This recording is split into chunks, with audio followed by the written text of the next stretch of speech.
Hello everyone, आज है 3 अप्रैल और आज इस वीडियो में हम बात करेंगे टाटा मोटर्स और हीरो मोटर कॉर्प के बारे में। देखिए, टाटा मोटर्स में तेजी है लेकिन हीरो मोटर कॉर्प अभी कंट्रोवर्सी में है, खास करके 1,000 करोड़ रुपए के जो फर्जी बिल को लेकर मामला चल रहा है, टैक्स चोरी को लेकर। वो डेफिनेटली इनको परेशान कर रहा है और यहाँ पर बड़ी गिरावट भी है। तो वीडियो में इन दोनों ही कंपनियों के बारे में हम डिस्कस करेंगे, लेकिन उससे पहले अगर आपने अभी तक चैनल को सब्सक्राइब नहीं किया है तो प्लीज़ अभी इसे सब्सक्राइब कर लीजिए, क्योंकि आगे भी बहुत सारे वीडियोस हैं जो आपको काफ़ी ज़्यादा हेल्प करेंगे। तो शुरुआत करेंगे टाटा मोटर्स के साथ, और 440 का शेयर है। एक महीने में अगर हम देखें तो पिछले एक महीने में टाटा मोटर्स में 2.5% की अभी भी गिरावट है। टूट के 400 रुपये से नीचे ये चला गया था, लेकिन दोबारा बाउंस बैक आया है। अगर आप चैनल को रेगुलर फॉलो करते हो तो मैंने कई बार कहा, जब ये शेयर 450 पे था, मैंने कहा था कि देखो नीचे टूटेगा, मौके बनेंगे, हर 50 रुपए की गिरावट में खरीदारी के मौके हैं, खरीदारी करिए और करना भूलिएगा मत यहाँ पर। क्योंकि देखो, लॉन्ग टर्म में फ्यूचर मुझे इस कंपनी का अच्छा इसीलिए भी लग रहा है क्योंकि इनका मार्केट शेयर धीरे धीरे इंक्रीज हो रहा है। टाटा मोटर्स धीरे धीरे बहुत ज़्यादा अग्रेसिवली आगे बढ़ रही है और इनका जो मार्केट शेयर है वो बढ़ रहा है। बाकी कंपनियों के मार्केट शेयर कम हो रहे हैं लेकिन इनका मार्केट शेयर बढ़ रहा है, तो ये एक बहुत अच्छी बात है। पिछले एक साल में अगर हम देखें तो टाटा मोटर्स में 43% का ग्रोथ ज़रूर है। आप देख सकते हैं कि बड़ी रफ्तार के बाद ये ठंडा जरूर पड़ा था लेकिन वापस से ये भाग गया। बिल्कुल ऐसा ही आपको इससे पहले भी देखने को मिला था। 300 की रेंज में पहुंचने के बाद ये नीचे की तरफ टूटा जरूर था, लेकिन जब भागना शुरू किया तो किसी के हाथ नहीं आया था। टाटा मोटर्स मेरी तब से बाइंग की रिकमेंडेशन है जब से कोविड में ये 65 रुपीज़ का था, 100 रुपये से भी नीचे जब ये मिल रहा था। कई सारे वीडियोस मैंने बनाए थे कि देखो खरीदारी करने के मौके हैं। और जो सबसे बड़ा गेम चेंज यहाँ पर हुआ है वो है इलेक्ट्रिक व्हीकल वाला इनका गेम। वहां पर इनके पास 82-85% का मार्केट शेयर है। डेफिनेटली आने वाले समय में जब बाकी कंपनियां इलेक्ट्रिक सेगमेंट में घुसेगी तब इनका मार्केट शेयर कम होगा, लेकिन कंपनी का जो सेलिंग होगा वो भी तो बढ़ेगा ना। तो उस चीज को याद रखिए। जेएलआर और टाटा मोटर्स अभी के लिए काफी अच्छा परफॉर्म कर रहे हैं, लेकिन हाँ, कंपनी अभी भी प्रॉफिट में नहीं है, कंपनी अभी भी लॉस में है। 1,45,000 करोड़ से भी के आसपास का इसका मार्केट कैप है। वॉल्यूम्स देखिए तो 2 करोड़ के आसपास है। बड़ी क्वांटिटी में शेयर ट्रेड भी हो रहे हैं। 46.40% की होल्डिंग प्रमोटर के पास है, 14.57 FI, 6.52 mutual fund, 6.26 insurance company. आप देख सकते हो कि ये दिसंबर क्वार्टर की शेयर होल्डिंग पैटर्न है, अभी मार्च की आई नहीं है, और जैसे ही आएगी डेफिनेटली मैं वीडियो बनाकर आपको अपडेट भी कर दूंगा। टाटा मोटर्स देखने की कोशिश करें तो भैया, बेचने की सलाह कोई नहीं दे रहा है, मैं भी नहीं दूंगा। खरीदने की सलाह हर कोई दे रहा है। देखो, टाटा मोटर्स मैंने पहले भी कहा था, मैं अब भी कहूंगा कि डेफिनेटली 450 रुपए के नीचे ये मिलेगा, खरीदारी के मौके बनेंगे। लेकिन किसी एक प्राइस पे बहुत सारे शेयर्स मत खरीदना, टुकड़ों में खरीदारी करने की कोशिश करना। 30-40 रुपए की गिरावट में ऐड करते चले जाना लॉन्ग टर्म के लिए। कंपनी में डेफिनेटली पोटेंशियल है कि 500-550 रुपए तक ये जा सकता है फ्यूचर में। इस अभी का जो माहौल है वो डेफिनेटली इस कंपनी के लिए उतना अच्छा नहीं था। रीजन ये था कि जो रशिया और यूक्रेन का जो क्राइसिस था उसकी वजह से इनका जो मेन बिजनेस जहां से आता है, जेएलआर की मैं बात कर रहा हूं, यूरोपियन कंट्रीज से आता है, वहां पे प्रॉब्लम्स चल रही थी। चाइना में कोविड की वजह से लॉकडाउन लग रहे थे, और चाइना भी जेएलआर का सबसे बड़ा मार्केट है, तो वहां पे भी इनको प्रॉब्लम शुरू हो गई। तो ये दोनों जगह पे प्रॉब्लम्स के चलते शेयर 400 रुपए से भी नीचे टूट गया है। वरना आप खुद देखोगे भैया, मार्केट तो भाग ही रहा है ना, लेकिन ये नहीं भाग रहा था यहाँ पर।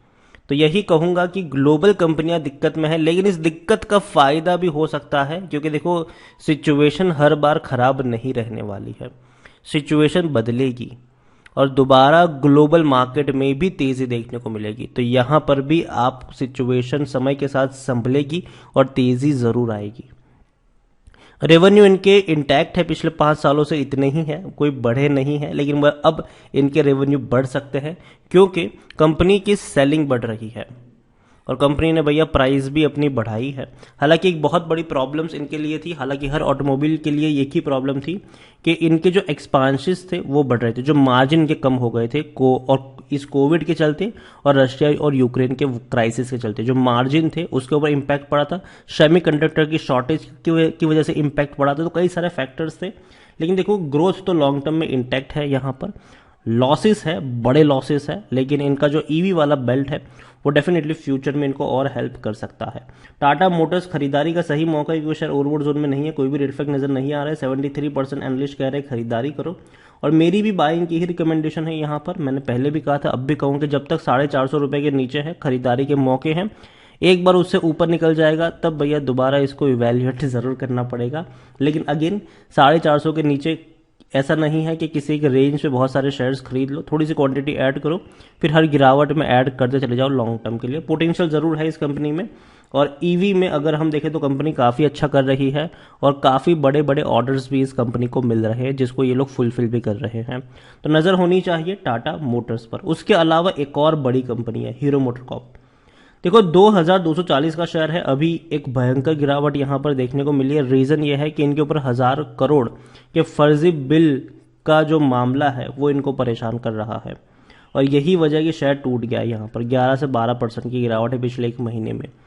लेकिन देखा जाए तो पिछले 3 सालों से इसने कुछ खास आपको रिटर्न कमा कर दिए नहीं है। 3 साल में 12% की गिरावट है। इस बीच कोविड में 1500 तक गया जरूर था, लेकिन वहां से दोबारा बाउंस बैक करके 3500 तक चला गया, लेकिन वापस ये टूट गया ये। और हीरो मोटरकॉर्प अगर आप 10 साल का ग्राफ उठा के देखोगे तो पिछले 10 साल में हीरो मोटरकॉर्प में जो सिचुएशन है वो ये है कि सिर्फ 9% का ग्रोथ है। तो भैया फायदा नहीं है यहाँ पर। लेकिन हाँ, डिविडेंड बहुत अच्छा पे किया है, वो उसको अगर आप जोड़ोगे तो डेफिनेटली बढ़ जाएगा, लेकिन उतना भी नहीं बढ़ेगा जितना बाकी कंपनियों ने आपको कमा कर दे दिया है। हीरो मोटरकॉर्प 10 साल में देखा जाए तो 1430 रुपए से नीचे नहीं गया है, और जब भी तेजी आई है यहां पर ये टूट के बिखरा है। तेजी आई है, टूट के बिखरा है, मतलब नीचे के लेवल पर खरीदारी के मौके 2000 रुपए के आसपास हीरो मोटरकॉर्प मिलता है तो खरीदारी के मौके हैं, और जब भी ये ऊपर जाएगा 3000 के करीब तो भैया प्रॉफिट लो और भाग जाओ वहां से। ये सिंपल स्ट्रेटेजी आप अप्लाई कर सकते हो। लार्ज कैप शेयर है, 44,000 करोड़ के आसपास का इसका मार्केट कैप है। वॉल्यूम्स देखें तो 35 लाख के आसपास देखने को मिल रहे हैं। शेयर होल्डिंग में प्रमोटर के पास 34.75, 29.57 एफआईएल्स के पास है, 8.43 म्यूचुअल फंड, 1.25 इंश्योरेंस कंपनी के पास है। एलआईसी के पास भी 11.08% की होल्डिंग है। प्रमोटर का एक भी शेयर गिरवी नहीं है। और कंपनी देखो डिविडेंड बहुत अच्छा पे करती है। डिविडेंड इन्होंने बहुत अच्छा पे किया। इस बार भी इन्होंने 60 रुपए का डिविडेंड पे किया है फरवरी, इसी पिछले महीने की बात है ये। तो अच्छा डिविडेंड पेइंग शेयर है, हर बार बड़े बड़े डिविडेंड्स पे करता है ये, अब पे करती है ये कंपनी डेफिनेटली। और हीरो मोटरकॉर्प की बात किया जाए तो सस्ता हो चुका है शेयर, 15 का इसका पी है, जो सेक्टर पी से कम ही है।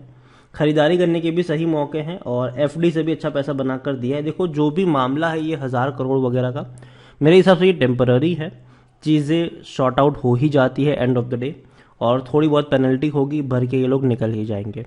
तो मैं यही कहूंगा कि हीरो मोटरकॉर्प 2000 रुपए के आसपास मिले, खरीदारी के मौके बनेंगे, लेकिन 3000 रुपए के आसपास जाए तो प्रॉफिट लो और भाग लो। 2500 के ऊपर कभी भी मत खरीदना इसको। और मैं यही कहूंगा अभी के लिए कि हीरो मोटरकॉर्प शॉर्ट टर्म का खिलाड़ी मुझे नजर आता है, लेकिन कंपनी के कुछ फ्यूचर प्लान्स है जो इनको लॉन्ग टर्म का बना सकते हैं।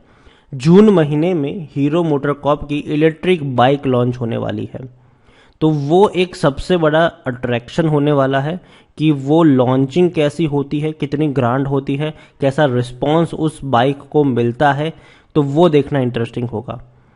तो मेरे हिसाब से अभी के लिए थोड़ी सी गिरावट है, लेकिन जैसे ही बाइक लॉन्च होगी मेरे एक बहुत बड़ी तेजी की तरफ भी ये भागेगा। तो नज़र रखिए इस कंपनी के ऊपर, और डेफिनेटली खराब कंपनी तो नहीं है, लेकिन शॉर्ट टर्म का खिलाड़ी मैं मानता हूँ। नीचे खरीदो, ऊपर बेचो और एग्जिट कर लो यहाँ पर से। वीडियो को यहीं पे एंड करूंगा। पसंद आया हो तो लाइक करो, शेयर करो। चैनल पर अगर पहली बार है तो प्लीज सब्सक्राइब करें। और टाटा मोटर्स और हीरो मोटरकॉर्प दोनों के बारे में आप क्या सोचते हैं वो भी आप मुझे कमेंट में लिखकर बता सकते हैं। Thank you.